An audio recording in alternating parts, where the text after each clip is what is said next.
Indy. One word says it all.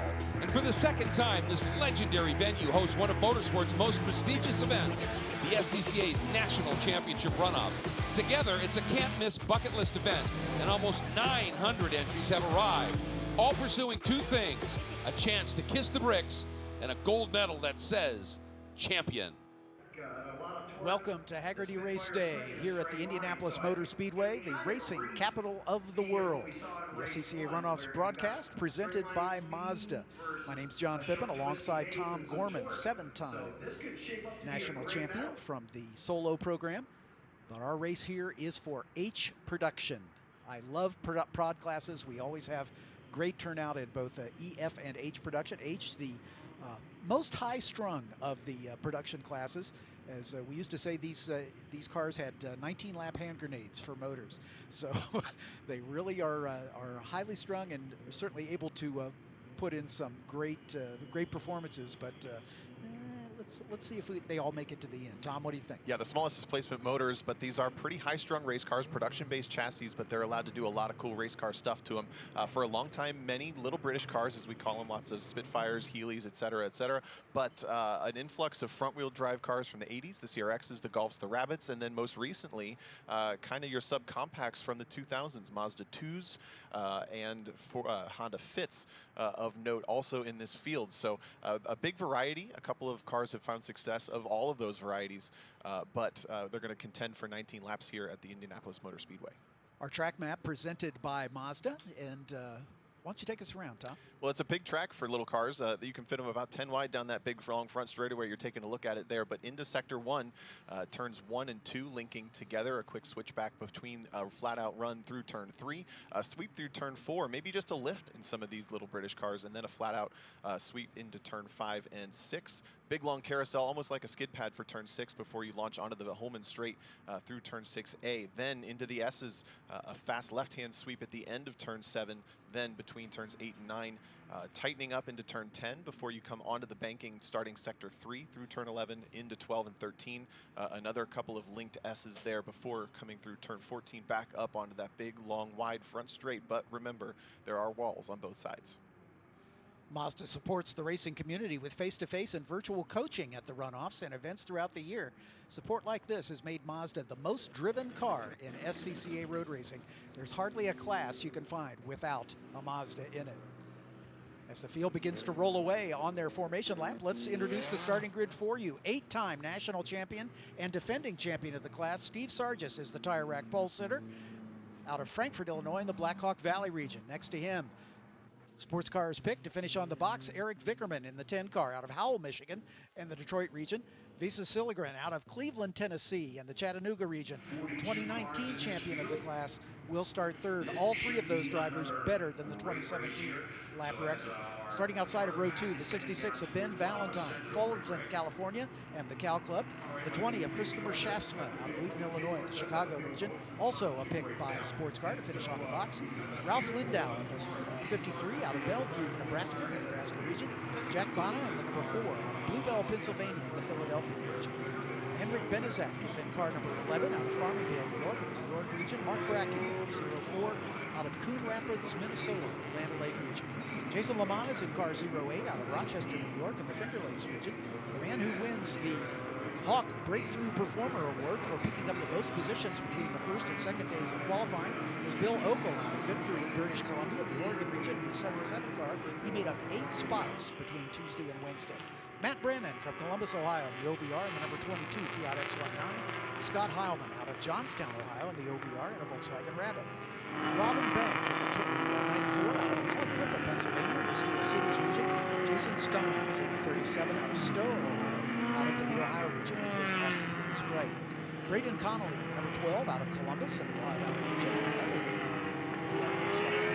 Neil Verity in the 83 out of Gray Forest, Texas in the Lone Star region in GP. Andrew Wright out of Murfreesboro, Tennessee in the Tennessee region is in the 07 car. The 7 will start inside of row 10. That's William Traynor out of Lake in the Hills, Illinois in the Chicago region. Chris Albin in the number 3 out of Maryland Heights, Missouri in the Silver Lakes region in a Volkswagen Golf. Jerry Olson in the 81 out of Aurora, Colorado and the Colorado region. Former winner Greg Galper won in 2011 in the 15 car out of Hubertus, Wisconsin in the Milwaukee region in his Honda Civic Si. Vincent Labana out of Ontario, New York in the Finger Lakes region is in car number 84. Tom Broering in car number 90 out of Durwood, Maryland in the Washington, D.C. region. The 5 is Edward Weary out of West Deptford, New Jersey and the South Jersey region. Corey Marcos is in the 43 out of Riverside, California in the Cal Club. The 75 is Jack Schultz from Annette, Missouri in the Ozark Mountain region. Honda Ron Copeland is car number 117 out of Maumee, Ohio and the Ohio Valley region in his CRX. Martin Burke in the 52 out of Summit Point, West Virginia and the Washington, D.C. region. Matthew Benazic in the 8 out of Whitestone, New York in the New York region. Hayes Lewis in the 6 out of Alexandria, Virginia and the Washington, D.C. region in a Porsche 924. The Toyota Mr. 2 of Greg Amie in the 89 is out of Middletown, Connecticut and the New England region. Robert Bax out of Cincinnati in the Cincinnati region is in the number 33 Mini Cooper. John Fine in the 69 out of Norcross, Georgia from Atlanta. Leanna Wright, a super sweep eligible driver in the 02 out of Murfreesboro, Tennessee. Charles Fulcraft in the 95 out of Philadelphia, Tennessee. The 56 of David Oliveira out of Moosup, Connecticut. The 91 of Robert Horrell out of Memphis, Tennessee. The 24 of Frank Schwartz out of Ann Arbor, Michigan. The 73 of Darrell Saylor out of Mount Juliet, Tennessee. The 76 of James Melody and the 41 of John Fall round out your field as the Steve Sargis and Eric Vickerman bring the field to the green flag. Sargis in the black with red stripe, and he is going to get just a bit of a jump over Vickerman in that flood ice spray. And these little British cars were very worried about the green flag getting swamped by these 80s front-wheel drive hatchbacks, and it's happening as we speak. Vesa Silogran up the inside of Sargis down under the front straightaway, but look at Vickerman. He's gotten buried. Is completely trapped on the inside of 4 of those Golfs. Sargis able to get away at the front as we got a couple cars taking evasive action through the backside of the course. I think they all watched the replay of an earlier race where we had some issues there at turn number 1. Everybody getting through the first turn cleanly in this H production final.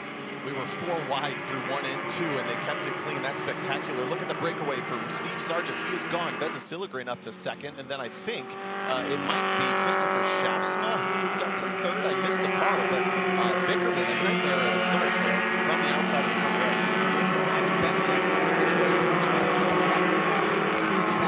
As you can see the disparity between these cars, but look at the lead that Sargis has got already. I think that's actually Benazic from 7th on the grid. 8th on the grid, actually, in the number 11. It is Enrick Benazic up from 8th to 3rd in the number 11. And now Vickerman starts his charge back forward. Schaafsma gets the pass down on the inside through turn 7. And the number 10, look at how much faster he is through the twisty stuff in that little spray. But he's got a long way to go. The Steve Sargis car is just checked out. Exactly. Sargis, I remember last year, went through 2 motors and eventually got one that worked and worked his way to the front of the pack. He's done here today with a big lead after the first lap. This battle for 2nd is a dandy. It's Vickerman finally picking his way through all the traffic. And there is our leader, Steve Sargis, the 8-time national champion and defending champion in the class. Stretching his legs out in front. Nobody can this guy. The lead, and it's worth noting in qualifying, Sargis was on pole by 1.5 seconds. Then Eric Vickerman had 1.1 seconds on Vesa Silogran, so it was well over 2 seconds total that covered the top 3 in qualifying. Pretty big spread here at the front, but we knew the battle for about 5th on back was going to be spectacular. Here comes the power cars, the Civic of Benazic up the outside, but look at how much later Vickerman can bring. Schaafsma deep on the brakes, up behind the back of Vickerman. Benazic as well. So Benazic in the 11, Schaafsma in the 20. That's Civic versus Golf. Ralph Lindo in the 53 and Jack Bana in the 4, right there in that battle as well. As we look at the battle between Eric Benazic and Schaafsma in the 20 car. There's a pair of Civics and a Golf through turn number 4. Heading down into turn 6. Like you said, it's equivalent to a skid pad basically for most of these cars. As we got an incident between the 89 and the 52, the 89 of Greg Amie getting spun, but it looks like he's going to be able to continue as we stay green. We've got a replay coming up of that incident.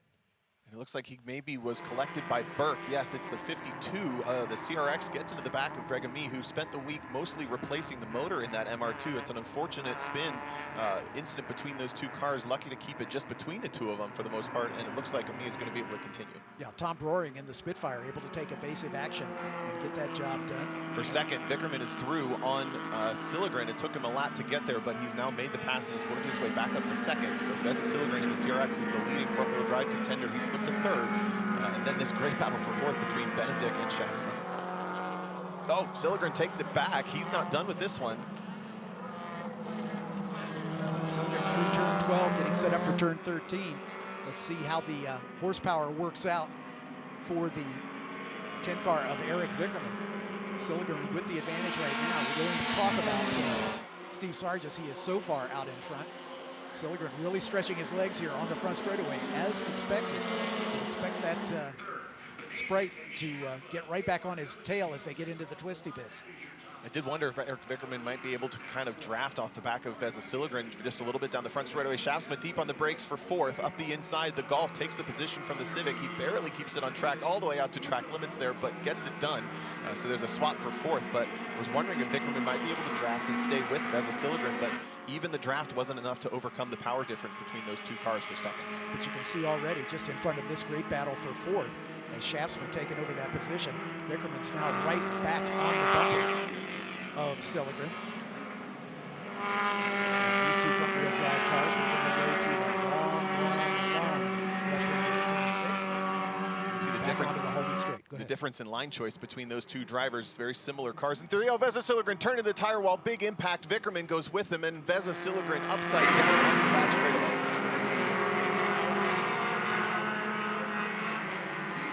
We were pointing out the line difference between the two cars just before that incident happened. Very similar cars, but now this is the battle for second, as we will almost certainly go to full course caution, if not more, to confirm that the drivers are okay from that incident. Yeah, that was a tough one. So Veza Silligren and Enrick Vickerman getting together there at turn number 6A, coming onto the Holman straight. Meanwhile, Steve Sargis, who had built up a 6.8-second lead after 2 laps, to rest that motor just a bit now, as this will be an extensive cleanup, pretty sure. Sargis in the 18, leading from the pole. No doubt that he's going to be the man to beat if that car can stay under him. I heard from Hayward Wagner through just a text message that Steve Sargis chose kind of a medium soft compound tire, so that's a pretty aggressive tire choice. It is early and cool in the morning, but he's probably pretty satisfied with, he knows his race pace is good. He's not going to be happy about having to do a restart, because we saw what happened last time. The powerful cars behind of Benazic and Schaafsma are maybe going to be a bit of a headache for it, but I think he'll be able to get back through on them. But the tire compound will probably stay pretty happy being among the softer tire choices that he could be. Exactly. Schaafsma up to second, Benazic in third. Ralph Lindo, a good run, starting sixth. He's now running in the 4th spot. Jack Bana in the number 4 is 5th. Ben Valentine in 6th after qualifying 4th, so he's dropped back a couple.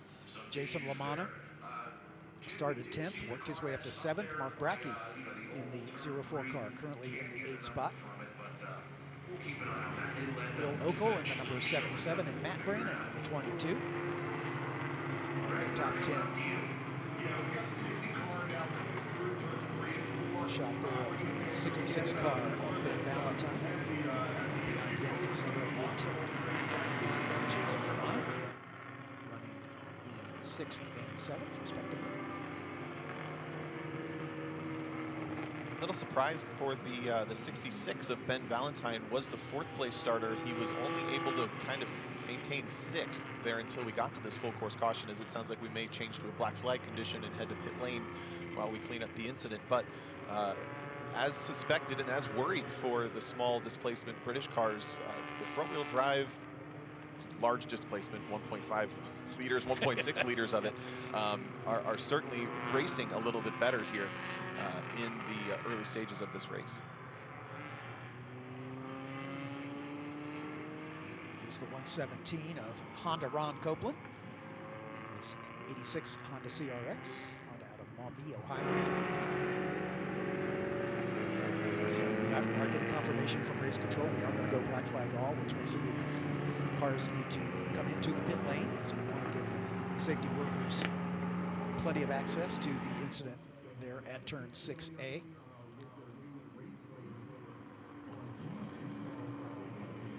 As the safety car will be bringing the field through turn 12 and into the pit lane.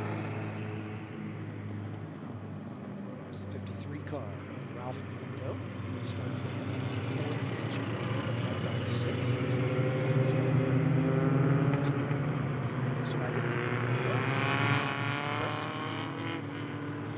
Just behind the chop top Volkswagen Rabbit of Jack Bana. No, that is Jack Bana that we're looking at. No, it is Jack Bana, the number 4. Cool looking car there. He's been being hounded by Ben Valentine until that caution came out. Mark Brackey is in one of the newest cars in the field, that Mazda 2 with the wide body on it. Looks pretty awesome. As we said, there's kind of a large variety. Some of these cars are at a limited prep, what we call limited prep, which means they're allowed to choose or allowed to do a little bit less to the car, but they're starting with a higher performance machine. As there's the black silhouette of the 04, Mark Brackey, kind of sitting where he started the big Charger so far. Enrick Benazic there in the black Civic, the number 11 leaving frame from 8th to 3rd. The Hawk breakthrough performer for the race was Bill Okel in the number 77, as he picked up 8 spots between Tuesday and Wednesday's qualifying from Victoria, British Columbia. Glad to see him doing well. Our neighbors to the north making their way down to the 58th running of the SCCA National Championship Runoffs here at the Indianapolis Motor Speedway. Only the second time we visited this track, 2017. The last time with nearly 1,000 entrants. Same situation here as we've got approaching 900. The 2 highest entry counts in the history of the runoffs have both occurred here at the Indianapolis Motor Speedway. So Steve Sargis with a big lead, almost 6-second lead after just a couple of laps prior to the yellow/black flag. And Tom, just to refresh my memory on the regulations, are the cars able to be worked on during this black flag?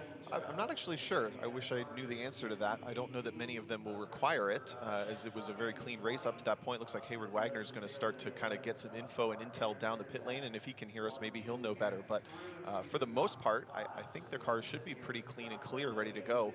I don't believe there's any reason for them to need checkouts, and I don't see any crew members coming over the wall either, so I think they're kind of agreeing with me. Hayward down there talking to Christopher Schaafsma. I don't know if he's got any insight, but we'll wait to hear from him down on the pit lane. Thank you. Getting word from our producer, thanks Jennifer, that if they do any work on the car, they'll have to start at the back of the longest line. So clearly no one is going to take that chance unless they have a pressing need to do so. As this big field of cars, 42 took the green flag, still making their way into single file lane here on the pit lane.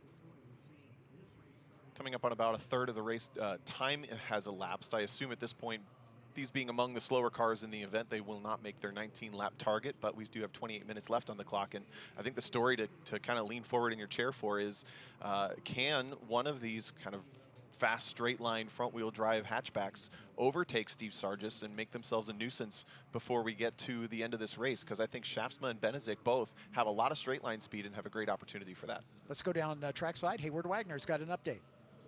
Guys, I'm with Chris Schaafsma. Chris, you were right behind the incident that put us under black. What did you see?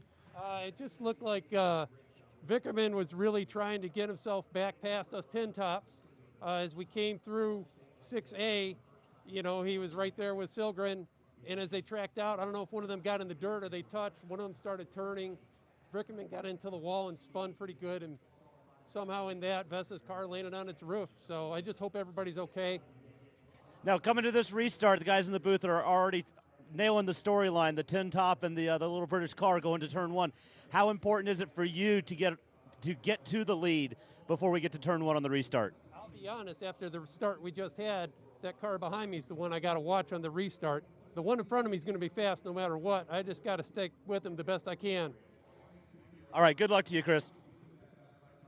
Thanks, Hayward, and that's great because Christopher Schaafsma, like I said, had a bird's eye view of that incident there at turn 6A. Enrick Benazic is the car he's talking about, the one right behind him in that number 11. Started 8th in his Honda Civic SI. You've got a lap or two in an SI, don't you, Tom? Handful of them, yeah, actually. So just took that moment to look through. We actually have a speed trap set up down at the end of the front straightaway, which is pretty cool to be able to have that data in front of us. And I was speculating that Steve Sargis may not be suffering from straight line deficits nearly as much as Enrick Vickerman was. And the speed traps would suggest that as well. Enrick Vickerman, when he was on track, had done a personal best speed trap of 112 miles an hour. Steve Sargis 115 miles an hour, but Chris Schaafsma 119. So there's a pretty big spread there. But Sargis is looking a little better off in the straight line department than Vickerman was. Hayward's got another report for us down pit side. Steve, you're always calm, cool, and collected when we talk. How's it feeling right now? I'm worried about the two guys. I hope they're okay. Pretty bad. Yeah, we've not gotten any reports. How are you feeling about a restart? Okay, I guess. I don't know. I don't like them. I like what I had, I guess. But what are you going to do? I mean, it happened last year too, I guess. So. Steve sitting here, keeping calm, and feeling good about going back out. They're telling us here on grid, guys, about 10 minutes. 10 minutes as they count. And we understand drivers will have the option to get out and stretch their legs if they wish to, with about a 10-minute delay here again with the incident between Visa Silligren and Enrick Vickerman at turn 6A, as that cleanup still continues for a while longer. I like that answer on Steve Sargis. I like what I had. Can I have that back, please? That it was 6.8 seconds when they crossed the start-finish line, but he was almost all the way around a lap again, so we can assume it was probably closer to 8 or 9 seconds by the time the full course had come out. And yeah, he doesn't like the restarts for good reason. You can see just the silhouette. I mean, a Volkswagen Golf is not a large car, but the Triumph Spitfire is even smaller. Exactly. Sargis in his 37th runoff start. As we mentioned, 8 championships already. He's finished on the podium 19 times. He's had 22 top 10s out of his 36 starts. He's been fast qualifier 12 times and 11 times as the fast lap of the race. While we're under this black flag condition, let's just take a moment and we'll be back with you with the conclusion, hopefully, of the H production race from the 58th running of the SCCA National Championship Runoffs. Why race? Because it's in our blood. A love of driving that pushes us as hard on the road as it does on the track. It's why we reinvented the Roadster and put a piece of it into every car we make. It's why we refine, rethink, and refine again. And it's why we'll always engineer to your heart's BPM, not simply an engine's RPM. Why race? Why indeed? When the finish line calls, we answer. Hit the road with insurance protection from Hagerty. Whether you drive a built racer, sports car, or exotic, and save an average of $264. Get a quote today at Hagerty.com. Welcome to that magic realm. Between here and there, a no man's land, and everyone's land. Where great expectations grow, and rewards are given to the swift, the perceptive, and the daring. Introducing the Mazda CX-30 Turbo with all-wheel drive. More power for your pursuit. It's Hagerty Race Day at the Indianapolis Motor Speedway for the 58th running of the SCCA National Championship Runoffs. We're under a black flag condition for an incident involving a couple of our front runners, Enrick Vickerman and Vesa Silligren. But let's go back down to Hayward Wagner as he's got an update for us. Guys, down here in pit lane while we have a minute, Tom was talking about the difference in these cars that we have, the little British cars, we have the 80 Kanu cars, and we've got the more modern cars. I want to take a look while we have a minute with these cars at one of the major differences that's a little hard to see where they're on track. This is a Mazda 2, and if you've seen a Mazda 2 in a grocery store parking lot, it's a small car by modern standards. But if you take a look at what we call the belt line, which is the window line of the car, the belt line of the car is roughly at my hip.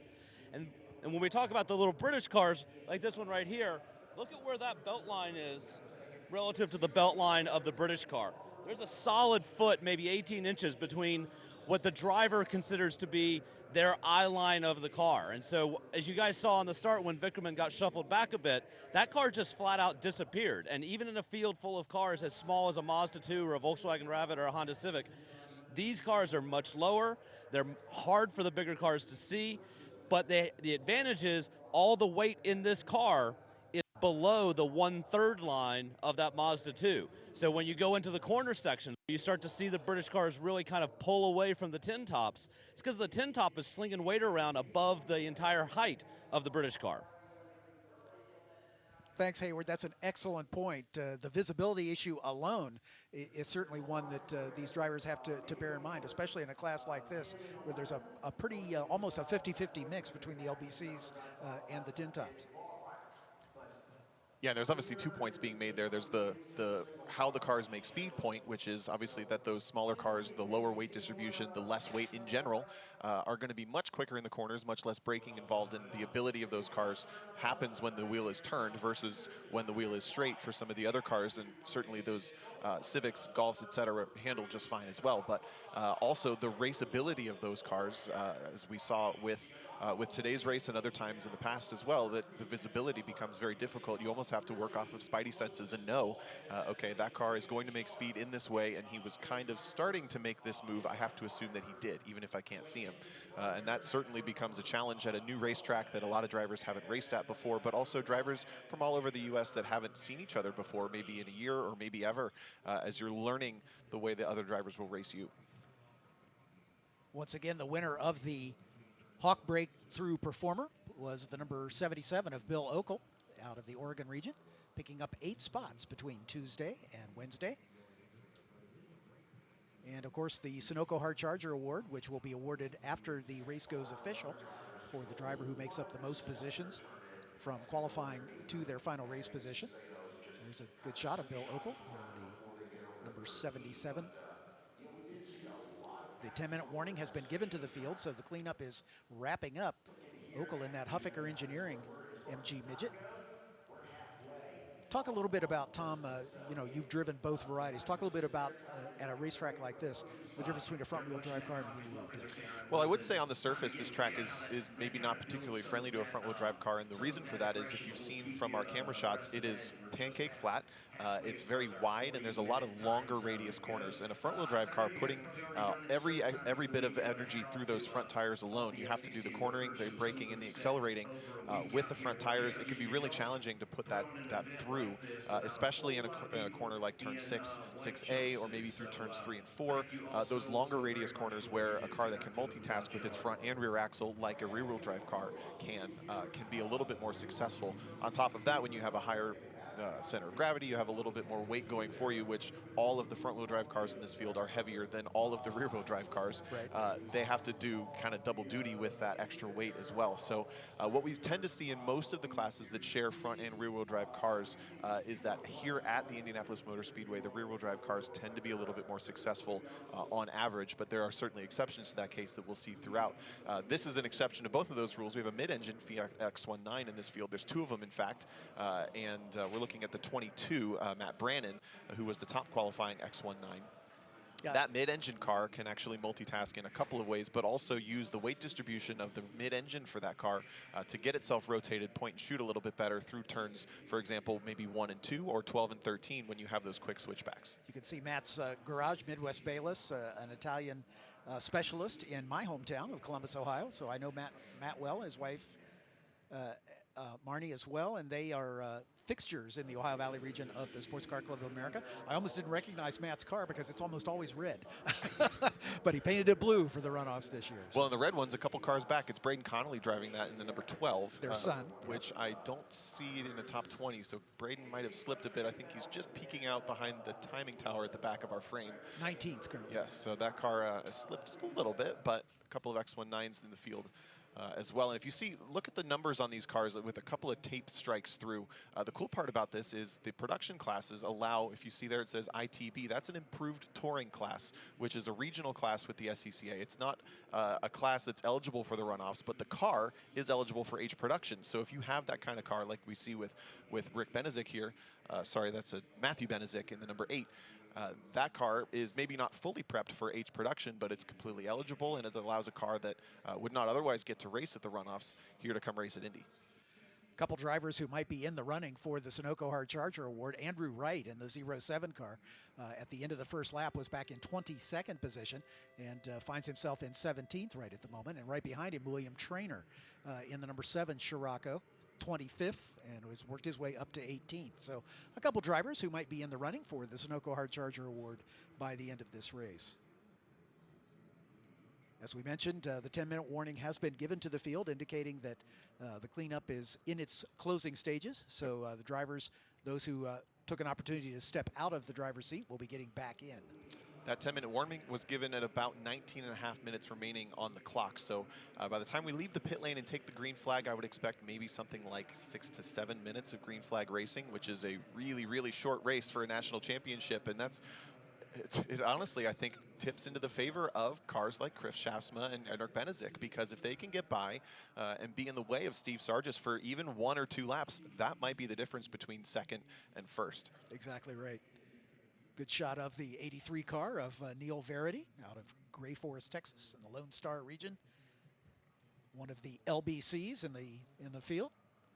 Little British Cars is the nomenclature at 66 MGB. So 15 minutes on the countdown clock as that continues. All these races are 19 laps or 40 minutes, whichever occurs first.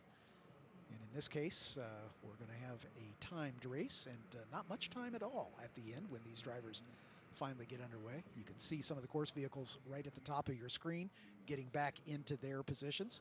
There's Chris Albin in the 3 car. 5 minutes to grid, we're understanding. Right behind him, the 94 of Robert Bank out of Aliquippa, Pennsylvania. There's the 07 of Andrew Wright out of Murfreesboro, Tennessee.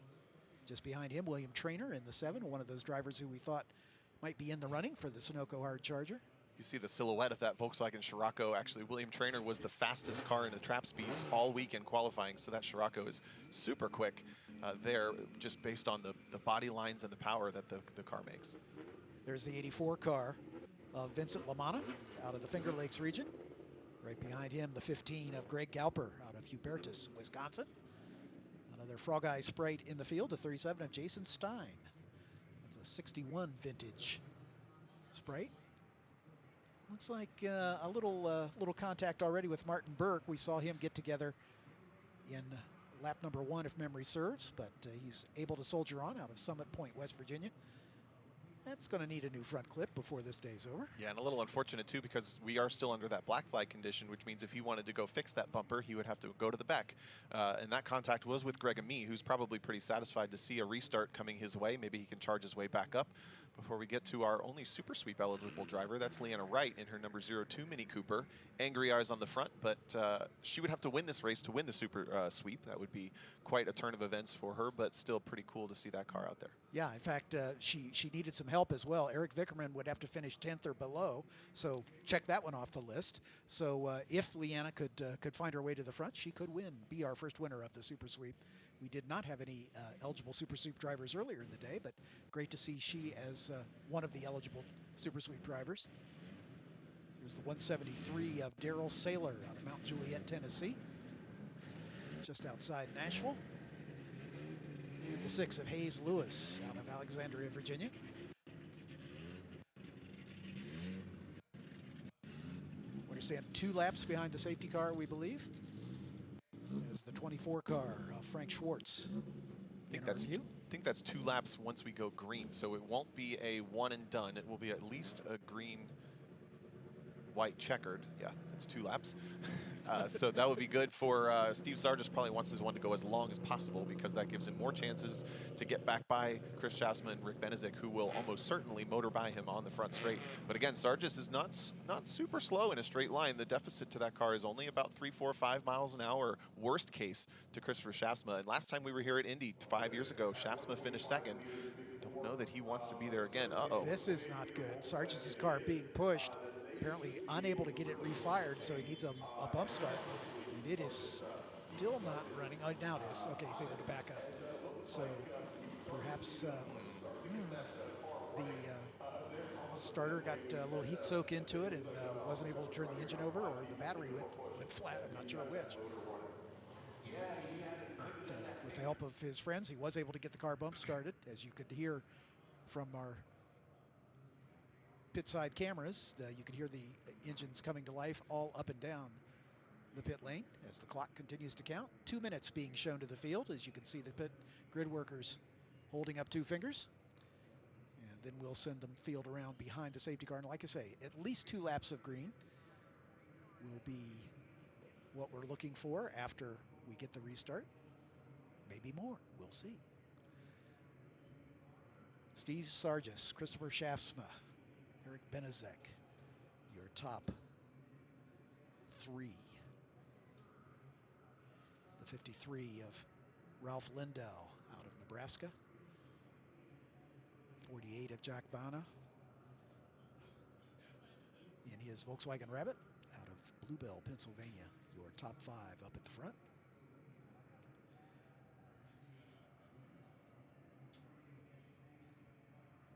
Now, I wondered myself, but I wasn't going to bring it up until the pit reporter Hayward agreed with me that while under these conditions you're not allowed to work on the car, we're not sure if a push start counts as working on the car necessarily. Now, I would tend to say that who cares, let him race, but I don't know what the letter of the law is on that one. I think we'll probably see him take the start from the pole, but who knows what's going through the rest of the drivers' heads when they see that car getting a push start down on the pit lane. Exactly right, and the stewards of the meeting might have a look at that and make a decision, or I would not be surprised if someone files a protest if they deem that to be outside of the regulations.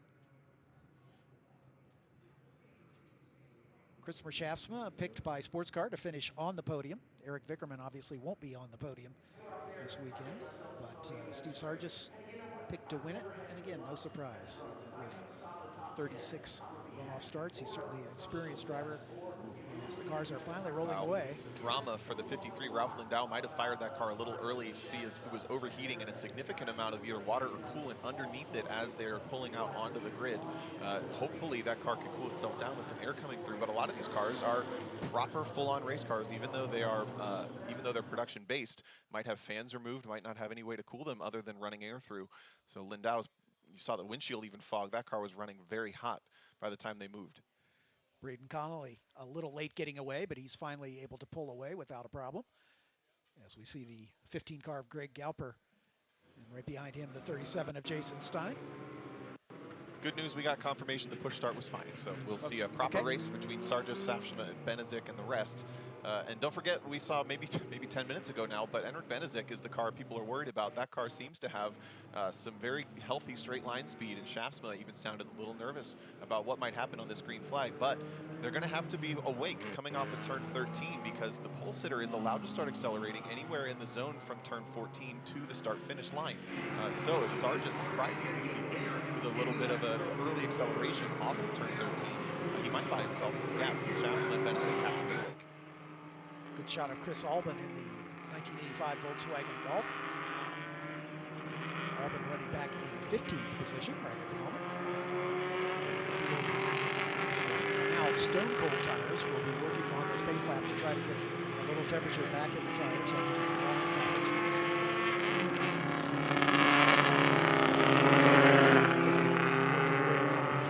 The safety car.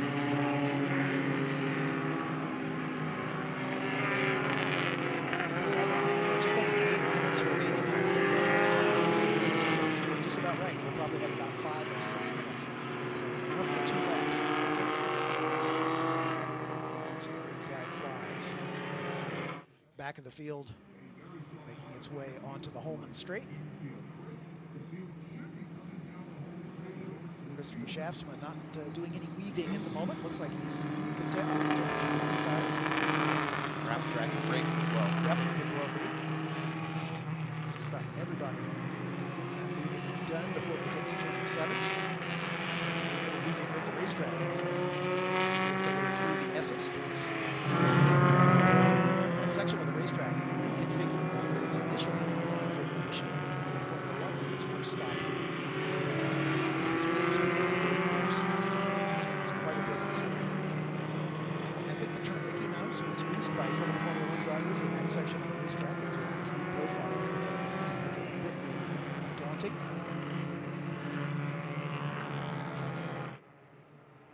As the safety car coming up off the banking and into turn number 12, and we should be ready for a restart. The safety car peels off onto the oval, turning the field over to our leader, Steve Sargis. Might have a bit of a deficit in this right now. Speed because Schaafsma realizes this is probably his best opportunity to get that car into the front. But Sargis appeared to have no shortage of straight line speed on the initial start.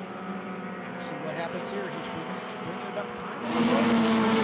I'm really surprised. Sargis not choosing to take a run off of turn 13, but he gets a good jump, and you see he's actually maintaining distance now. Just Schaafsma starts to close in. The field fanning out. Look at the 77 up the inside. That is one of our hard chargers, and he's going to pick up a couple of spots. Schaafsma to the outside for the lead. Sargis down to the inside. Looks like he's going to guard that inside line. Let's see if he goes wide and opens the door for Schaafsma. But no, the 77, a great jump. Bill Okel up into the top 5, I think.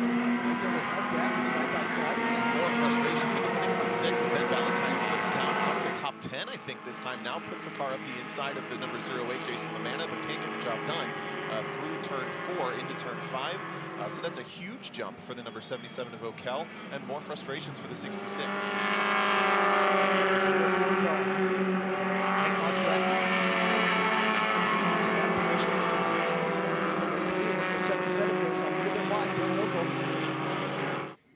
Hawk breakthrough performer for this race. As you can see, the drivers working their way onto the Holman straight. Big shuffle, almost 3 wide between the 2 Sprites and, the 2 Austin and Golf, but they sort themselves out. Looks like Okel is going to try the outside through turn 7. Up the inside, though, is the 08, Jason LaManna, and he gets the job done. The Golf takes the spot back after the charge for the 77, but he runs a little bit wide, gets behind in the transitions. They're going to go side by side again, up into turn number 10. There they pop out 3 wide for a minute. Great battle just outside the top 5. As the 08 of LaManna doing his best to hang on to that position. Slightly more nimble. Number 66 of Ben Valentine goes around the outside. A braking duel into turn 12. LaManna with the advantage. Oh, big lockup from the Mazda 2. That was a massive lunge from Brackey in the 04 Mazda 2, but he made it work. A couple of heads-up moves from the drivers to his outside to make sure that he didn't get into the side of them. Oh, another Civic runs a little bit wide coming off at 12. That's going to kill a run onto the front straightaway, but the 22 the 22 is Brandon keeps a point over, now getting motored by the Golf on the outside. Yeah, Brandon guarding that inside line, hoping that he can stay alongside the Golf as they make their way down the line. Here comes Brackey going all the way to the pit wall, and the 77 not giving him any room. No, that was a little bit of a block from Ben Valentine to say no of that Mazda 2.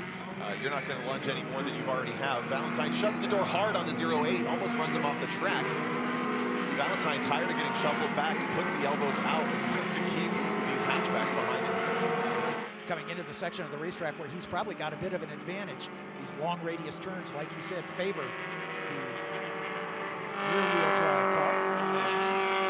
As he works his way through turns 4 and 5. And that long turn 6. Stretching just a bit of an advantage.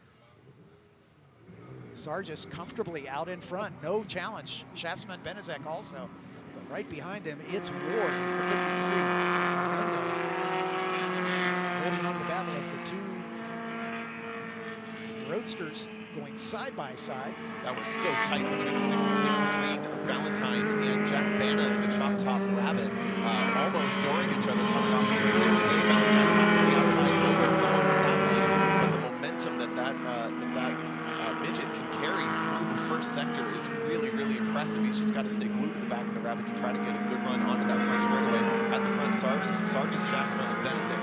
nice and spread out, but here's how close that was between these drivers. Oh, this is a different incident, actually. Chris Albin getting turned.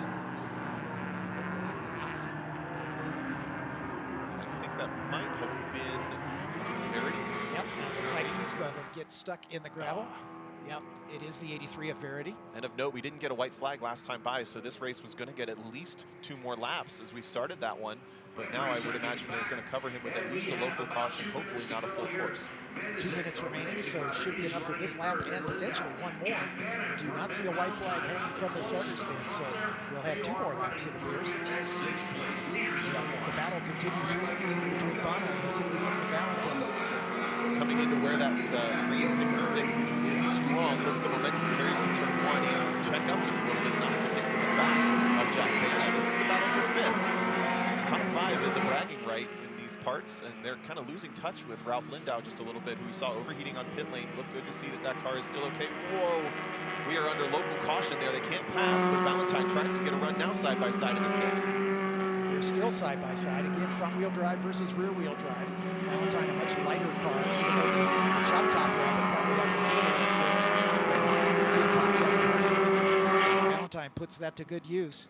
Oh, Valentine tank slaps into the tires. He did it all by himself. He jumps the inside curb and loses the back end as the front end lands, and he stuffs it. That's right where Vickerman went in as well, so that's been a popular spot in this H production race. It's going to promote the 04 Mark Brackey up 1 spot.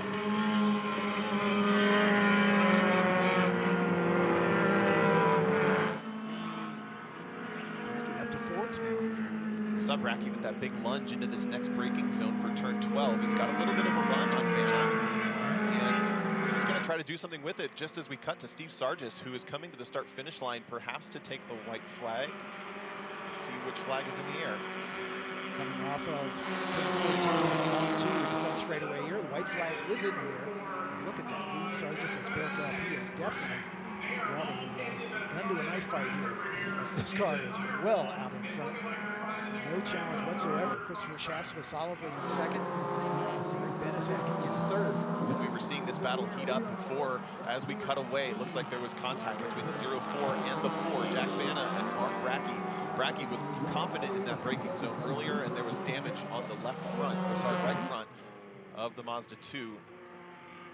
Bana getting the worst of it, unfortunately. Brackey appeared to be able to continue, but I'm sure has dropped well back. As we turn our attention to the 20 car of our 2nd place runner, Christopher Schaafsma, picked by Sports Car on the box. Prognostication is coming true.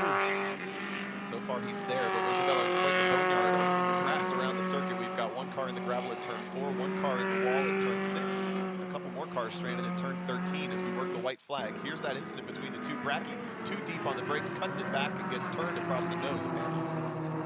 Exactly right, both off into the grass. Brackey able to continue, Bana unable to do so. As the battle for 4th is still a good one. As I think that's the 08 of Jason LaManna and the 77 of Bill Okel. Okel, our Hawk breakthrough performer. Picked up the most spots in qualifying between Tuesday and Wednesday.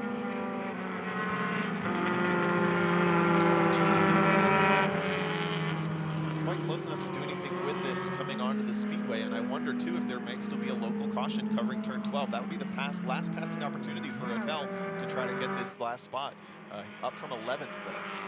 So far out in front is our leader, Steve Sargis, never headed in this race.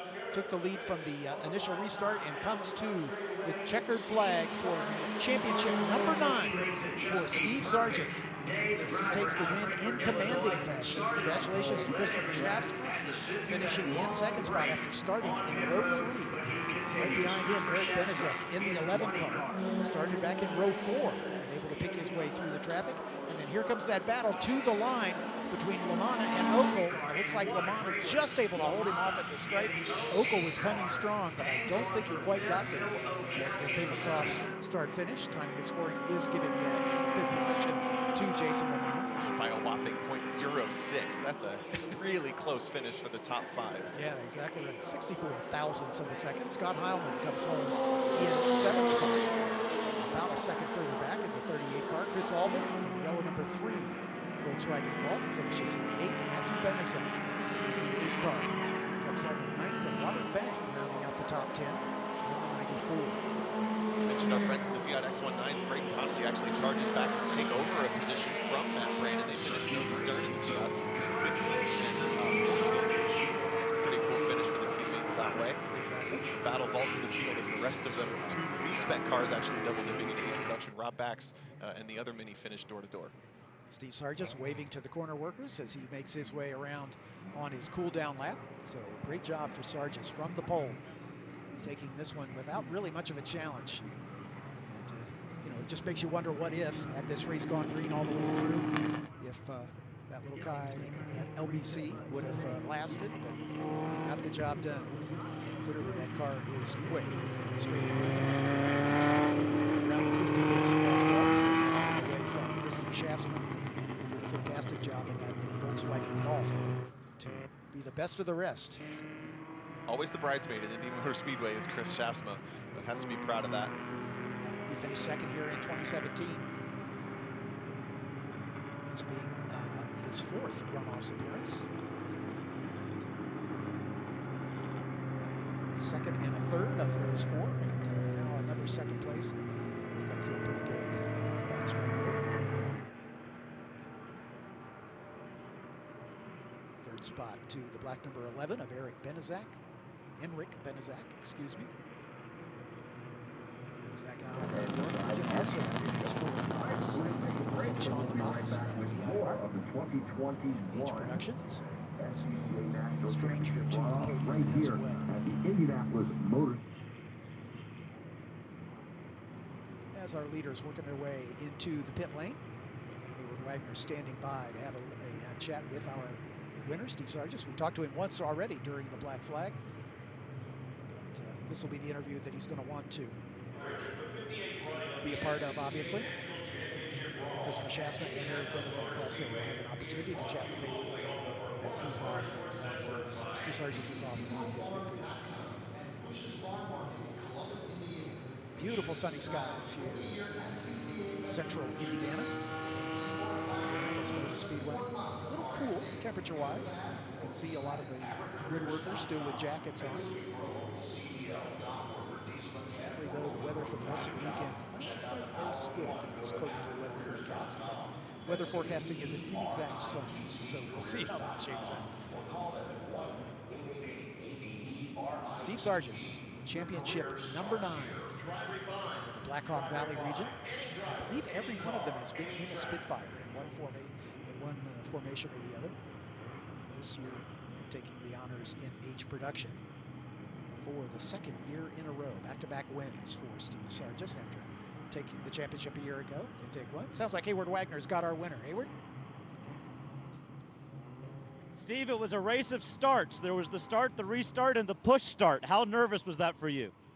I can't believe that happened. It's the first time this starter's gone bad in like 3 years. It clunked and then nothing happened, and I'm like, oh God, I hope I could push start it. My boys aren't here. They're probably up in turn 1, and so we had to pick up some other muscles. I think it was McDermott's team, so I owe him a beer, I guess. I was talking to Joe Huffaker during the race, another prod guy. I asked him, what does Steve have that nobody else has? And he simply said everything. The driving, the car, the whole package. How satisfying is it to be able to back up last year's championship here at Indy in such dominant fashion? Really good. Last time I came to Indy, I was in GT Light, and it was a rough week, to say the least. So it's good to have a really, really smooth week. I just feel bad a lot of guys wrecked today. I'm sorry for them, and Joe's just too kind. I don't know about all that stuff. Well, congratulations on number 9. Enjoy the victory lap. Thank you.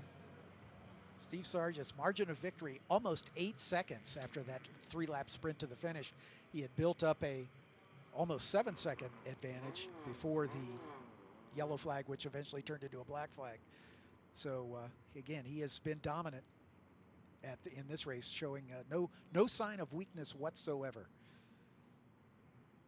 So he'll get a chance to take a victory lap again for the 9th time and 2nd in a row after taking the championship in H production a year ago up at Road America. And Hayward has got our 2nd place finisher, Christopher Schaafsma.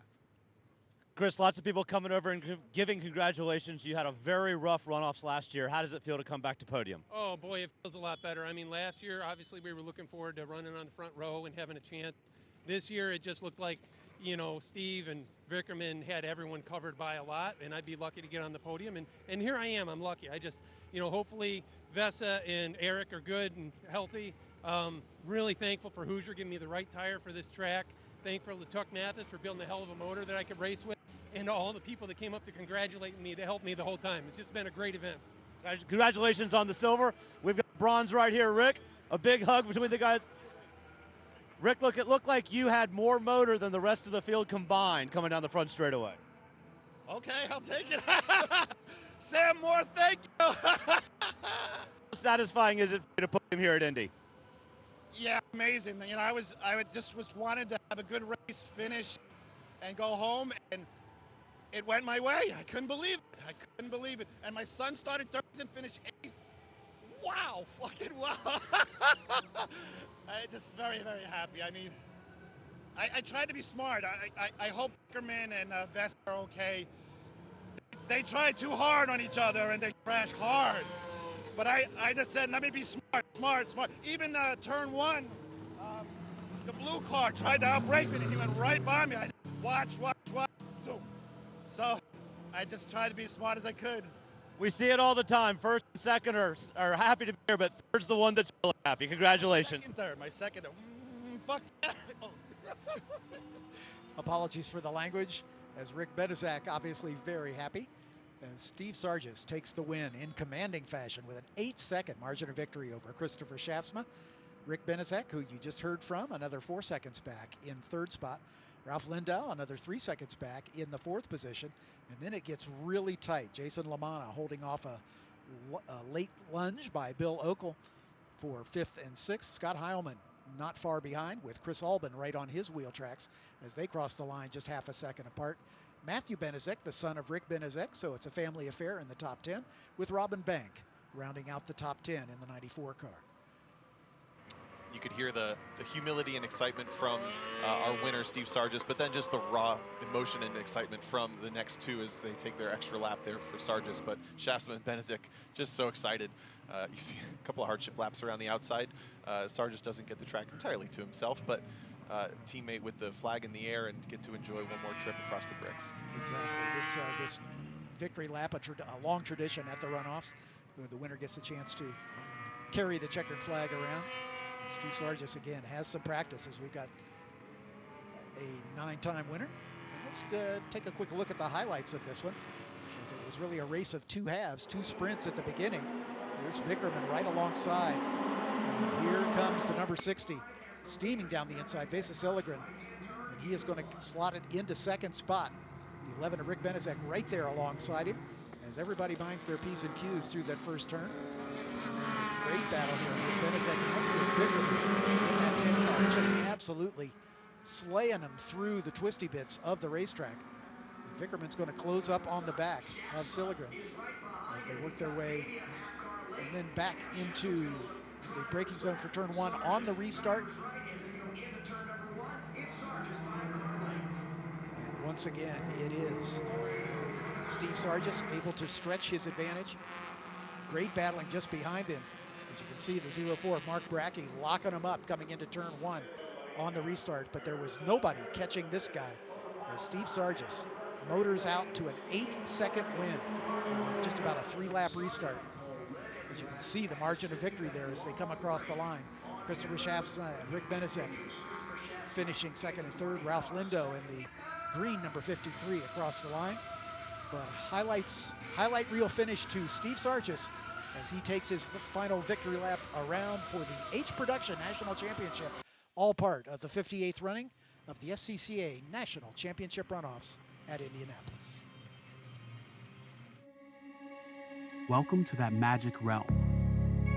Between here and there, a no man's land, and everyone's land, where great expectations grow and rewards are given to the swift, the perceptive, and the daring.